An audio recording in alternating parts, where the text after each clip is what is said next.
Boas-vindas a quem acompanha a gente em mais uma análise profunda de hoje. Olha, a nossa missão nesta sessão é destrinchar umas anotações bem interessantes, umas reflexões elaboradas pelo Centro Espírita Vinhas do Senhor. Sim, um material riquíssimo, por sinal. Com certeza. E é sobre um texto que carrega um título, assim, no mínimo desconfortável. O título é Tirai a trave do teu olho. Pois é um título que já chega incomodando, né? Nossa, muito! A gente vai explorar um material que basicamente pega uma das metáforas mais conhecidas da história da humanidade e transforma isso num verdadeiro manual de psicologia e autoconhecimento. Exato, e tudo isso sob a ótica da doutrina espírita, o que traz uma camada extra de profundidade para a coisa toda. É um material que propõe uma mudança de paradigma que é bem radical, sabe? Sim, porque o texto original, ele faz uma ponte muito direta entre aquele ensinamento ético milenar e a mecânica prática de como a nossa mente funciona, de como a mente humana constrói suas próprias barreiras de percepção. E, bom, para entrar nesse tema, geralmente quando a paisagem da nossa vida parece meio embaçada ou, sei lá, caótica, a primeira reação instintiva da gente é tentar limpar a lente da câmera, né? Com certeza. A gente sempre procura um culpado externo. Exatamente. A culpa sempre recai sobre a iluminação do ambiente, sobre o clima, ou pior, sobre as outras pessoas que compõem o nosso cenário. É a velha mania de apontar o dedo. Isso. A gente jura de pé junto que o problema do foco está no ambiente externo. A gente nunca acha que o problema é a nossa lente. E o grande desafio surge justamente quando a gente percebe que o problema não está lá fora. Nossa, e como dói perceber isso? Dói muito. O texto que a gente está analisando hoje nos obriga a considerar a possibilidade de que a própria lente, essa lente pela qual a gente interpreta a realidade, esteja trincada, suja. Totalmente suja. E que na maior parte do tempo a humanidade simplesmente caminha pela vida sem sequer perceber que está usando uma ferramenta defeituosa para emitir esses diagnósticos sobre o mundo. É a definição perfeita de um atoleiro mental. Todo mundo aqui que está ouvindo a gente com certeza já ouviu aquela velha frase do Sermão da Montanha, né? Aquela sobre tentar tirar o cisco ou o tal do argueiro do olho do irmão. Sim, enquanto ignora completamente a trave de madeira gigante no próprio olho. Isso, a trave no próprio olho. É quase um clichê cultural hoje em dia, todo mundo repete isso. Repete, mas raramente aplica. Exatamente. Mas o que as notas do Centro Espírita Vinhas do Senhor fazem hoje, e eu achei isso genial, é tirar essa imagem do campo da mera repetição e transformar isso numa análise profunda de um conceito muito técnico deles, Que é a famosa reforma íntima. Exato, a reforma íntima. Certo, vamos desconstruir isso um pouco. Vamos lá.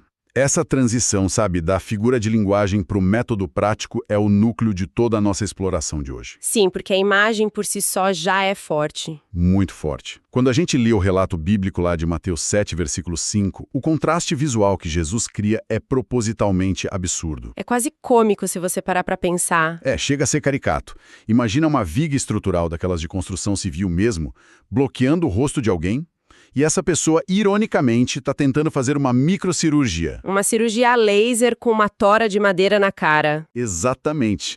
Tentando remover um pórtico minúsculo, um cisco, da visão da outra pessoa. E a fonte destaca bem isso, que Jesus não utilizou essa hipérbole só para arrancar risadas da multidão ou só para dar uma bronca moral. Tinha algo mais profundo ali, né? Tinha uma dissecação do comportamento humano acontecendo bem ali, naquele momento. O que é fascinante aqui é a genialidade de expor como a gente funciona. Trazendo para um cenário mais contemporâneo, para quem está nos acompanhando visualizar bem isso, é como observar uma pessoa cuja tela do smartphone está completamente estilhaçada. Nossa, aquele celular que já caiu 1000 vezes. Aquele mesmo, com o vidro solto, a tela coberta de uma graxa escura e super espessa.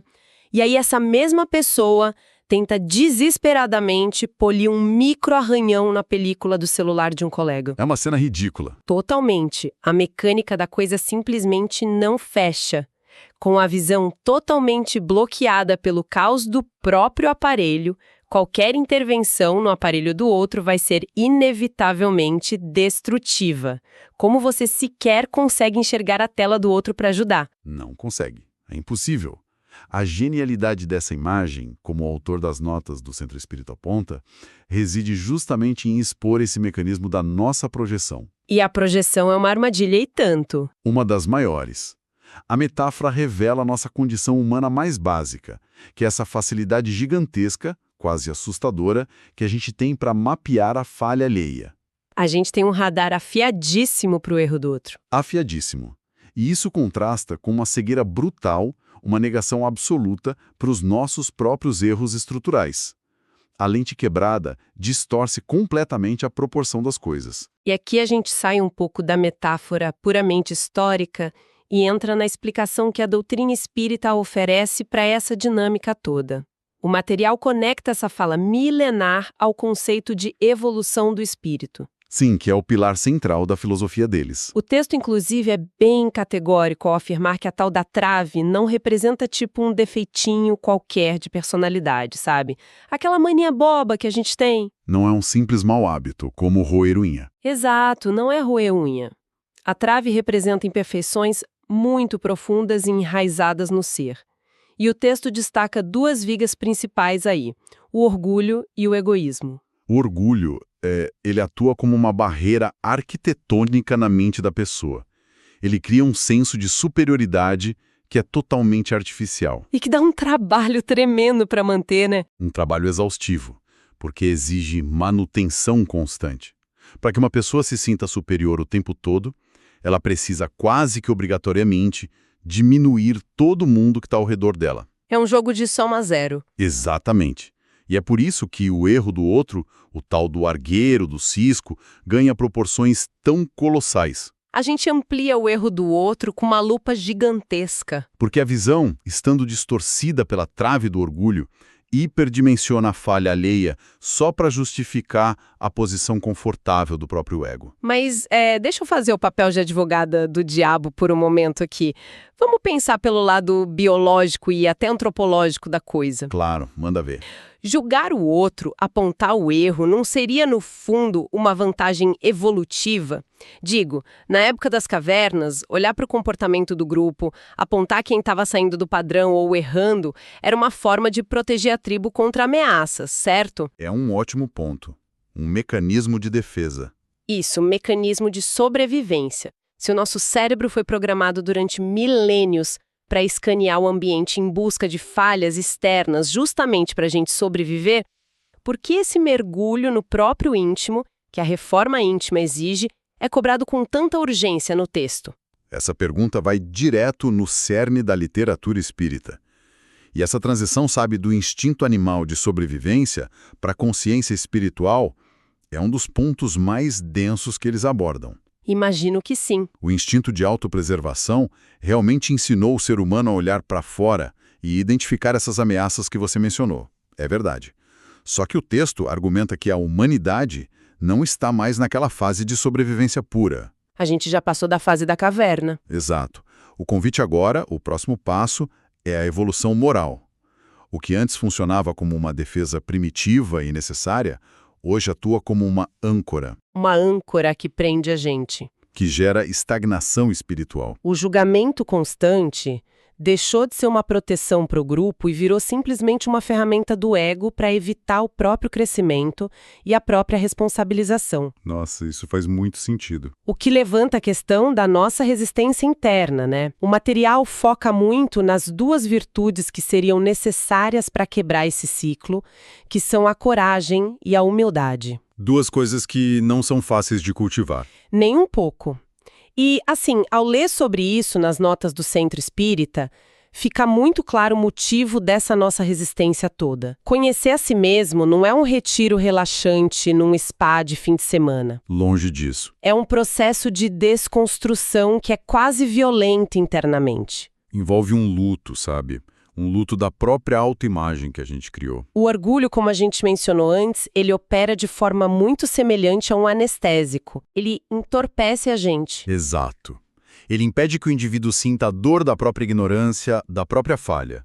Ao iniciar a tal da reforma íntima, a primeira coisa que a pessoa perde é justamente essa anestesia. E aí a dor vem com tudo. Vem com tudo. O indivíduo passa a enxergar as consequências reais das suas ações, o impacto pesado das suas palavras nas outras pessoas.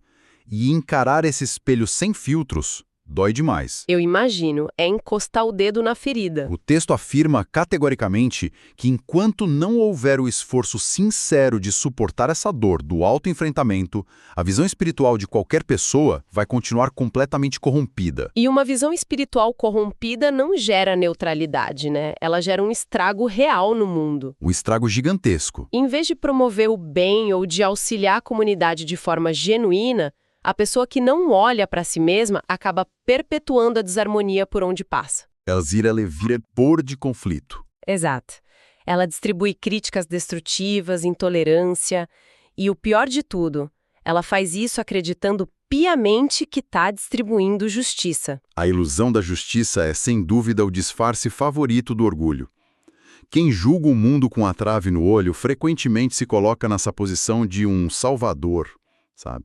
Ou de um corretor implacável da moralidade alheia. Aquele que sabe o que é melhor para todo mundo. E no meio disso, ignora completamente o próprio rastro de confusão e dor que vai deixando pelo caminho. O que nos leva a um dilema moral muito prático que é abordado nas fontes hoje.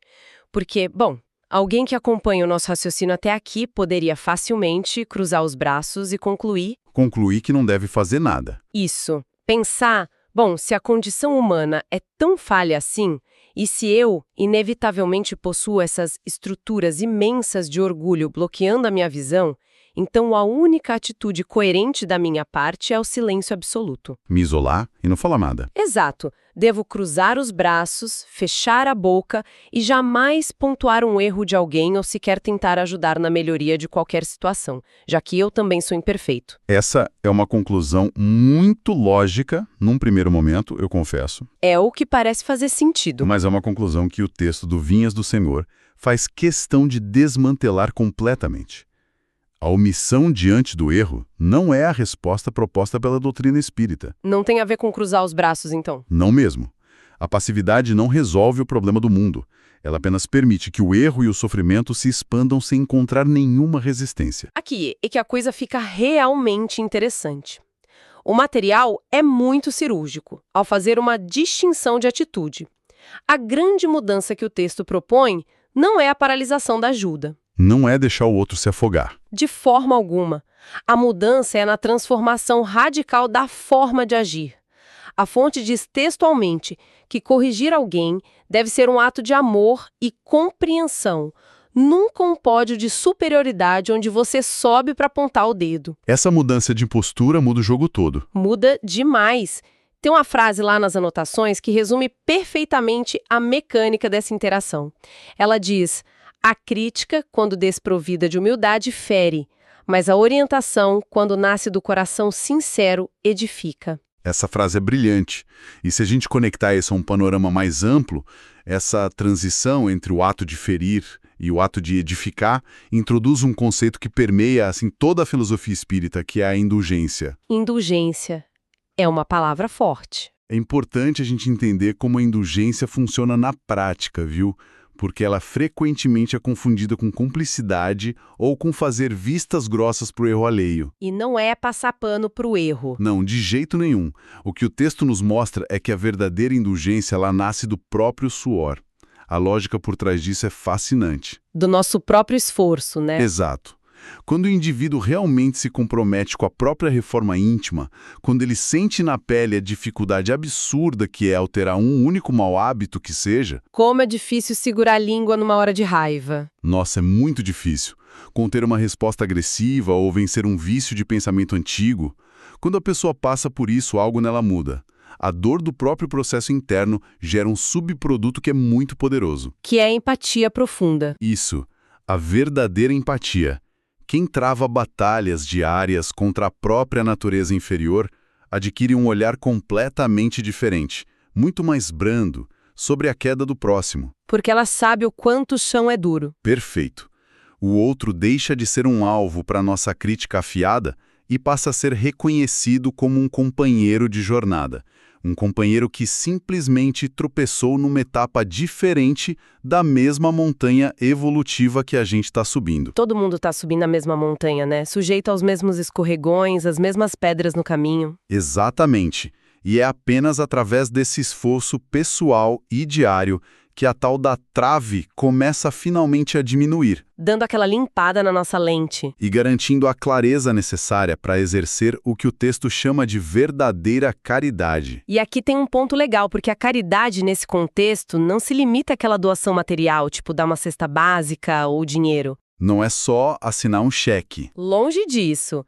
Nas entrelinhas desse ensinamento, a caridade é, por exemplo, o tom de voz que você utiliza quando um colega de trabalho erra um relatório importante pela terceira vez seguida. É ter paciência nessa hora. Sim, é a escolha cautelosa das palavras ao discutir com um familiar no fim do dia, sem aquele tom professoral, sem o dedo em riste na cara do outro. O que desmistifica totalmente a ideia de que ajudar o próximo exige uma perfeição prévia da nossa parte. Como se a gente precisasse ser um anjo iluminado para dar um conselho. Exato. A exigência não é a perfeição, é a consciência do próprio esforço. Quem reconhece a própria fragilidade tem muito mais tato para lidar com a ferida alheia. Porque não vai cutucar com força. Não vai. A orientação edificante brota justamente dessa fraternidade genuína, que o texto coloca como o antídoto mais direto contra o nosso egoísmo. Certo, mas vamos trazer isso para a realidade. Transformar toda essa teoria linda em prática na manhã de uma segunda-feira chuvosa, no meio do trânsito caótico ou durante uma reunião de trabalho tensa. E esse é o verdadeiro teste de fogo, né? Isso é o teste. E o material do Vinhas do Senhor não vem de ilusões de iluminação instantânea, do tipo, leia isso e vire um ser de luz amanhã. Seria muito bom se fosse assim, mas não é. Fica muito claro que a reforma íntima não é um interruptor espiritual que você aperta e muda o estado da alma, num estalar de dedos. A gente está falando aqui de um projeto de fundação, um trabalho de longuíssimo prazo. Um trabalho que, segundo a doutrina, se estende por uma vida inteira e exige o que o texto chama, repetidas vezes, de vigilância constante. Que deve ser exaustiva no começo. Muito. A quebra dos padrões automáticos do ego requer um nível de presença, um nível de atenção quase ininterrupto no dia a dia. Porque o ego no automático é muito rápido, né? Ele reage antes da gente pensar. E o amanhecer de cada dia não traz, assim, grandes eventos místicos para a gente provar nossa santidade. O dia a dia traz micro-oportunidades terrenas, coisas bem cotidianas e muitas vezes invisíveis para quem está de fora. É o desafio de engolir a resposta afiada que estava na ponta da língua. É aquele milissegundo de hesitação antes de repassar uma fofoca no grupo do WhatsApp. Exatamente essas pequenas vitórias. Então, o que tudo isso significa na prática? Para tangibilizar essa vigilância que o texto propõe para quem está nos ouvindo, eu acho muito interessante a gente criar um modelo mental. Gosto de modelos mentais. A gente pode imaginar a instalação de um semáforo interno, um semáforo mesmo, operando lá dentro da própria mente.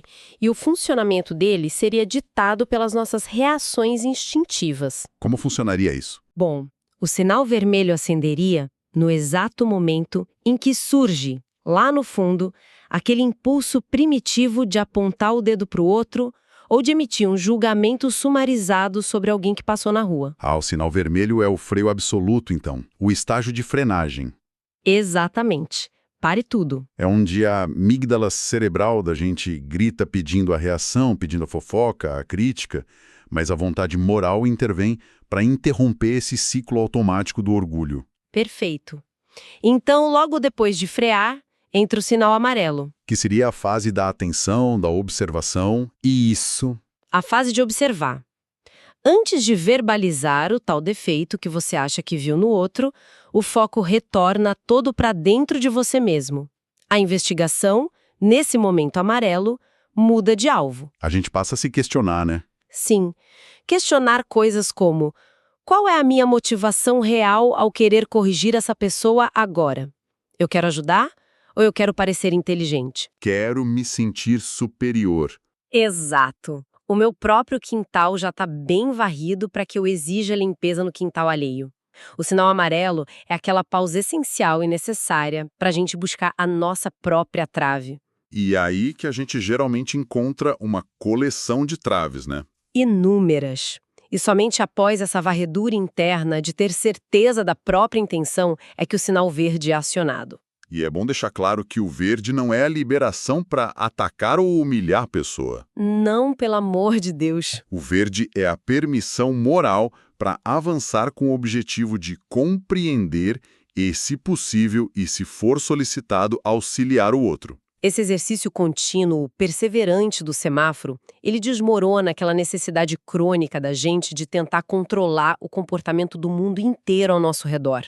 O que tira um peso gigante das nossas costas. Um alívio enorme, a pessoa abandona essa força bruta da imposição, do tem que ser do meu jeito, e passa a adotar a única forma de influência que o texto de fato considera duradoura. Que é a liderança pelo exemplo. A liderança silenciosa pelo próprio exemplo. Até porque a tentativa de moldar o outro na base da crítica, de ficar martelando, geralmente desperta no outro o mesmo mecanismo de defesa do ego que a gente tem, né? Com certeza, gera muito atrito. Gera atrito, gera ressentimento e, no fim, só gera distanciamento. Ninguém muda porque foi humilhado. O exemplo prático, por outro lado, desarma essas defesas silenciosamente sem precisar de uma palavra de ofensa. É agir em vez de discursar. E o alívio, como você disse, o alívio de abandonar esse papel cansativo de inspetor-geral do universo é imenso.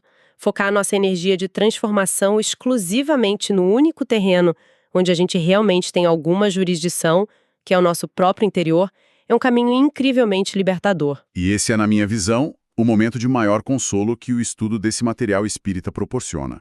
É uma visão bem acolhedora, né? Muito. Porque esse mapeamento profundo dos próprios defeitos que a gente está sugerindo aqui, que inicialmente parece uma tarefa super assustadora e deprimente. Sim, de olhar para os nossos monstros. Ele ganhou um contorno totalmente novo no texto. A fonte reforça uma visão que eu acho muito madura. Constatar a quantidade de traves e falhas que a gente carrega não deve servir de gatilho para o desespero moral. Nem para a autoflagelação. Não. A culpa paralisante simplesmente não faz parte do roteiro da reforma íntima. O texto não propõe isso. Então, para deixar claro para quem escuta a gente, não se trata de vestir a carapuça de eu sou a pior pessoa do mundo, sentar num canto escuro e ficar chorando. O sofrimento inútil não agrega em nada no nosso desenvolvimento. Pelo contrário, não agrega mesmo. Cada imperfeição que a gente consegue identificar em nós mesmos, nomear, bater no peito e encarar de frente é celebrada. É uma pequena vitória, né? Na ótica espírita, é celebrada como um avanço genuíno na luz. O raciocínio é simples. Não se pode curar uma doença cujo diagnóstico é ignorado ou escondido. Faz todo sentido. A humildade, nesse cenário todo, se afasta completamente daquela ideia tóxica de humilhação ou de subserviência. A verdadeira humildade, aquela revelada pela metáfora de Jesus, é reconhecida ali como a terra fértil. O solo preparado. O único solo onde o progresso de fato consegue criar raízes fortes e onde a compreensão verdadeira pelo outro consegue florescer sem amarras. Muito bonito isso. Bom, fazendo então uma recapitulação rápida dessa nossa jornada de hoje pelos escritos do Centro Espírita Vinhas do Senhor, a gente partiu daquele choque visual, né, que a metáfora da trave e do argueiro provoca logo de cara. A imagem absurda. Isso, revelando a mecânica absurda da nossa projeção e do peso do nosso orgulho. A partir daí, nós entendemos como o nosso ego constrói defesas que, na verdade, anestesiam a nossa evolução. E travam o nosso crescimento. Exato. E vimos como a reforma íntima atua nessa desconstrução que é dolorosa, mas totalmente necessária para derrubar essas barreiras internas. É o remédio amargo, mas que cura. E por fim, exploramos a diferença fundamental entre a crítica arrogante, que destrói as relações, e a indulgência, que acolhe o outro, utilizando aquela nossa ideia do semáforo da vigilância constante e o exemplo prático como ferramentas de mudança real no dia a dia. No fim das contas, uma mudança de paradigma que inverte totalmente o nosso fluxo de energia. Em vez de gastar forças, ficar exausto tentando consertar o mundo exterior e as outras pessoas, investe-se na pacificação do próprio interior. E é aí que a mágica acontece. E considerando toda essa dinâmica complexa de autoconhecimento, de mudança de percepção que o texto levantou hoje, fica uma reflexão estrutural, uma provocação final mesmo para ficar ecoando na mente de quem acompanhou essa exploração até agora com a gente. O espaço é todo seu para essa consideração final. Obrigado. A provocação é a seguinte: se a gente partir do princípio, como vimos hoje, de que a nossa visão do mundo e das atitudes alheias é sistematicamente distorcida pelas lentes da nossa própria imperfeição e do nosso orgulho, então cabe um questionamento sério. Qual seria? Será que é aquele traço específico, sabe? Aquele comportamento repetitivo que tanto nos tira do sério, que faz o sangue ferver na convivência com uma determinada pessoa? Não é, na verdade, um espelho implacável? Um espelho que está projetando para fora, bem na nossa cara, exatamente a falha oculta que a gente ainda se recusa a enfrentar no nosso próprio interior? Nossa, uma inversão de perspectiva profunda. O defeito insuportável ali no horizonte, no outro, pode ser apenas o reflexo nítido do arranhão na nossa própria lente. É isso que a gente precisa investigar em nós mesmos. É um conceito maravilhoso para se observar com bastante atenção nos próximos dias, viu? Especialmente naquelas horas de maior impaciência no trânsito ou no trabalho. Fica o dever de casa para todo mundo, inclusive para nós. Com certeza. Fica aqui o nosso muito obrigada a cada pessoa que mergulhou junto conosco nesta análise profunda das notas do Centro Espírita Vinhas do Senhor, lembrando sempre que a verdadeira revolução na forma como a gente experiencia o mundo nunca começa com uma exigência apontada para fora. Nunca. Ela é sempre, sempre um trabalho invisível, suado e silencioso de dentro para fora. Um grande abraço a todos e até a próxima exploração.